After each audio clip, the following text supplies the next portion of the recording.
Today we've got a spending guide for you in Infinite Galaxy because the things that we would spend on are definitely different than what I would have expected.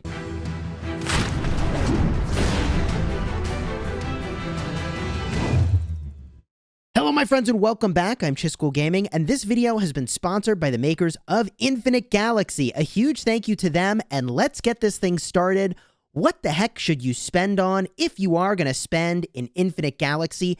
And by the way, this guide has some stuff that I would recommend that from the perspective of having made it to the mid-game, my mind has really changed on where some of the best things are where you would go spend that cheddar. If you like Infinite Galaxy guides that help you get value and smash your enemies, then do me a huge favor and smash that subscribe button for regular Infinite Galaxy videos. Let's get this started, baby. Why has my perspective changed on spending in this game? Very simply. At the start of the game, the early game, you need speed ups and you need them badly. You got a lot of things you're powering up and you have the resources to get it done. But once you get to the mid game, which is where I would say that I am now, things really shift into needing lots of resources. And people get to a point where they literally cannot even queue up a building. They cannot even queue up research because they're like, I'm out of resources. I don't have the resources to get it done. And maybe it's less research and more buildings that become the problem, where they simply do not have the resources anymore to queue some of these things up. Just to give some perspective, Command Center 23 is, what is that? 4.8 million nickel steel, 2 million plasma almost. I mean, it's a little bit out of control. And if you're new to the game, the nickel, steel, and plasma seem really funky. So titanium, steel, and deuterium are really easy to understand here. 26 million and 22.7 million respectively. Oh my gosh, it's out of control. And that doesn't even include the prerequisites, which are also out of control, those other buildings we're working on right now. So if you're following along with what I'm saying, in other games, the thing that you really needed was speed ups. Here, the thing that you really need is resources to even be able to queue anything up at all to build. So that means when we get to talking about spending in this game, buying resources is actually super legit if you want to accelerate. If you're finding yourself in situations where you literally cannot queue up a building because you don't have the resources to do it, yeah, guess what? You don't need speed ups, you need resources. And it feels weird to be buying resources in a game where you can get them for free by farming, especially because farming is so easy in this game. Literally, you could send out a gatherer for like 5 hours. And, you know, I'm used to having to look at gatherers every hour. Here I can look every 5 hours. Easy. Couldn't be easier, but I need more resources. So where are the best places to spend your money in this game? First and foremost, I just want to highlight the Federation supplies. If you're going to spend anything at all, this is a great place to start. The reason that I say that is that the value is out of control. This is often the case for things that are over time. So you get more value, but it is delivered to you over time. And that is how the best bundles often work in mobile pay-to-win games, which, like, hey, here we are. So that will be my recommendation as a starting point, is right over here. I also want to give some quick guidance, by the way. We are talking about spending in a mobile game. If that's something that you're going to do, I would argue, make sure that you have prioritized first your family and saving for retirement and getting out of or staying out of credit card debt. Like, I'm no financial advisor, nor will I pretend to be. Those all seem like really important things above and beyond mobile game spending. Just had to get that out of the way. So this is the best place to start if you're going to spend.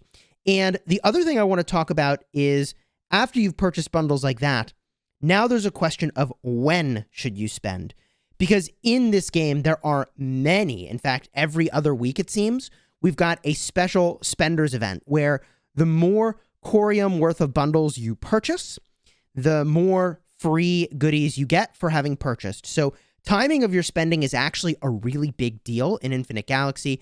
And if you are going to be spending on the bundles that are in the shop, and we'll cruise through those together to talk about them, you really do want to time it with one of these spenders events. And when I tap the button in the upper right, it can show you the whole carousel of rewards here, which are honestly pretty reasonable for going above and beyond things that if you were spending, you were going to go and get anyways. So the question then is, okay, Chisgule, enough about when you should spend and the initial bundles. If I'm spending above and beyond that, what do I get? First thing I want to tell you is that these bundles are limited time, and they say how long they're here. However, they come back.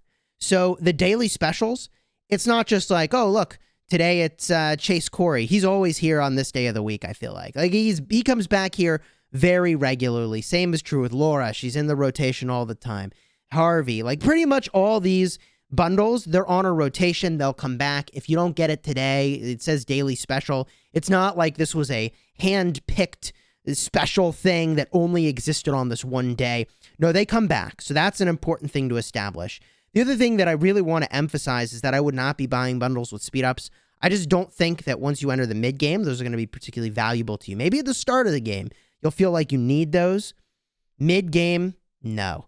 The other thing I want to call your attention to is some of the weekly specials and monthly specials. Heck, even the limited time specials. These are actually going to change. I know for certain it's the limited time specials do this. I'm pretty sure the monthly and weekly do too, but these will actually change potentially sooner than this time, depending on your command center level. I am quite confident that when my command center level changed, the bundles that were available to me also had potentially changed, because there was one I had my heart set on, and I was like, yeah, I'm gonna buy that. I'm gonna wait till the end of this timer because I'm hoping a Spenders event is gonna show up, and then it disappeared and I never bought it. And I was like, oh, what the heck happened? I'm pretty sure when your command center levels up, there is a chance that the suite of bundles that you were offered could flip too, which is okay. Sort of a bummer, but also interesting in that you get some new stuff to go and look at. I just want to mention that these limited time bundles, even the limited time ones, will come back.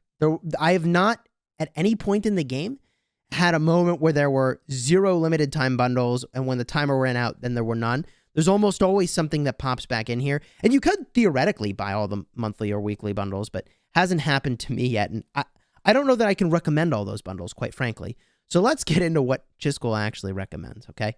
So there are a small number of bundles in the mid-game that I think are really, really great. The bundles that I think are really, really great are flagship blueprints. I think it is really great to get crew experience. Not a coincidence that I'm showing you this. I think it's really great to get resources. Those are the 3 big things that I would be hunting for. There is also flagship gear, which is pretty interesting. You could go and get too. So let's talk about why I like those things, though. First of all, I want to talk about crew experience, because this, I feel like, is a more unusual bundle that is here, and I've already purchased some of it. I'll show you the things I've purchased recently in just a moment for this spending event. I've got all the mail still. But the reason I really like this Crew Honor Promotion Pack is that you can go and you can actually get the equivalent of tech upgrades without actually having to spend any resources. You're upgrading your crew member. Now, you will become married to that crew member, either as a captain of a flagship or here in your spaceport crew, but you can level them up and get a bunch of these points off to the side, and it's not costing you any resources to get power-ups, the equivalent of research, right? That, I think, is really cool. I mean, if I got 10 more combat points right now, I would get 3.6% warship armor. Nice. I mean, that's awesome.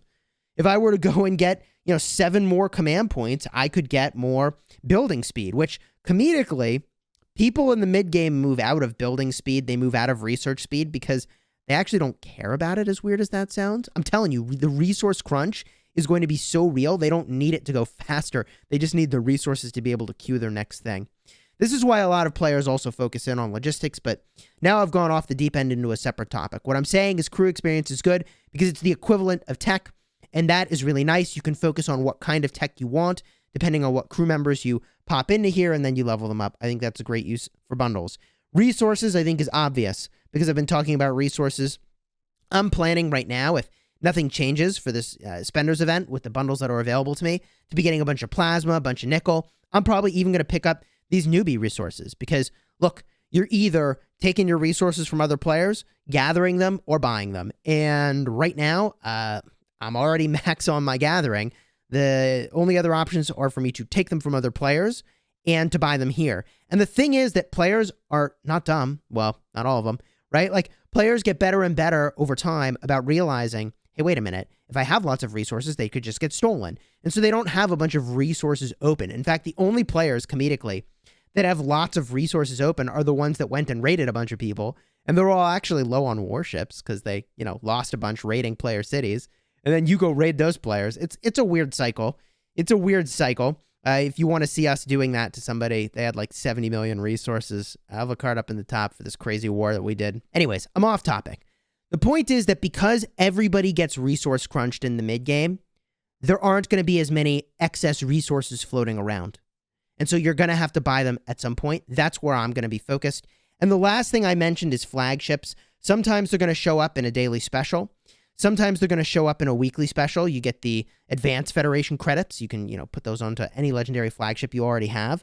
But I do want to call attention to some of these regular packs because I actually think if I go into the flagships over here, this bundle, King of the Underworld, I've just been buying the $5 version because in this game, interestingly enough, the higher you get into the tier of a bundle, the less value you get. This is the opposite of any game I've ever played to this point. So just buying the lowest tier with the highest value return as indicated by the bundle seems like a reasonable thing to me. Getting 10 of the flagship blueprints here, that is the Hades class, is reasonable. This is a destroyer flagship. Also, I've been doing that for the Achilles. The Achilles is a gathering ship.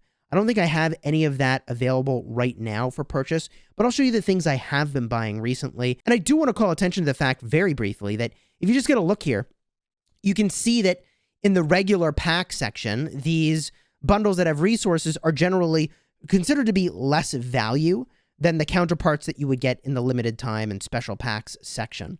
So the place that I would hunt first is that special packs section before making your way over here if you were spending that much. And it seems, that's a lot of spending to be doing. At that point, I don't know, do you need a spending guide? Now, if I go and I look here at the things that I have been buying recently, let me show you my money where my mouth is. I purchased the lowest tier of the King of the Underworld bundle. I purchased the Crew Honor Promotion Pack. I purchased the monthly limited titanium steel. Sounds crazy, but I needed titanium, so I bought it. Yep. Here's the thing, okay? You're looking at me funny. I can feel you looking at me funny through the screen. I normally buy speed ups. I don't have the resources, so I'm buying resources. And that's the equivalent of a speed up, because if I can't queue a building, then I'm losing speed ups. Does that make sense? I'm losing free time. So in order to get the equivalent of a speed up, I actually need the resources. It's weird. It's backwards from what I'm used to, but here we are. More resources, more resources, more resources, more resources. These are the monthly limited pack here. We got the Plasma Pack level 1. We got more of the Crew Honor Promotion Pack, more of the Crew Honor Promotion Pack. King of the Underworld, I told you I thought that was an interesting idea to go in on that ship by just occasionally buying it at the lowest tier. And the weekly limited nickel steel pack, we went and we did that. I mentioned the Achilles. This is a ship that I'm very eager to take to one more advancement level and then see kind of what the next level will unlock for me. And I'll show that to you in a second, why I'm interested in that. But right over here, this is one that I really enjoy a lot, the Top Luxury Advance Pack. It's got a whole bunch of these Federation Advance credits. Very solid. We purchased that. And I think, yeah. Also, I got the Level 10 Gear Blueprint Pack. I'm on the fence as to whether or not I really needed this. I'm on the fence on that one.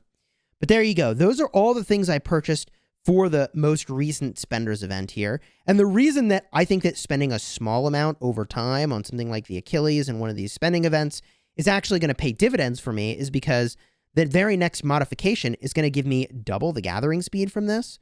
18% to 36%. That's a nice little gathering speed boost. I'm into it. I'm definitely into it. Battling against neutral units, I'm not at all interested in.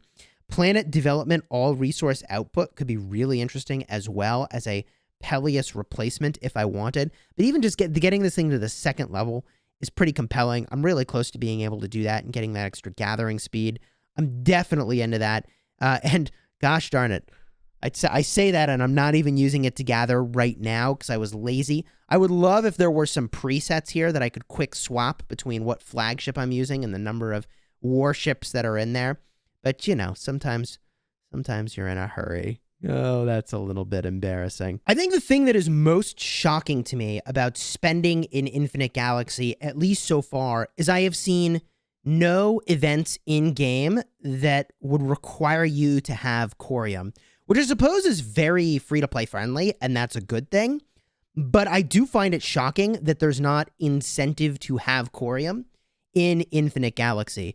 And so to that end, I just want to mention the fact that if you were expecting, at least so far, there's not been a way to really amplify your value from buying things by virtue of being able to turn around and spend that Khorium in a way that is hyper advantaged.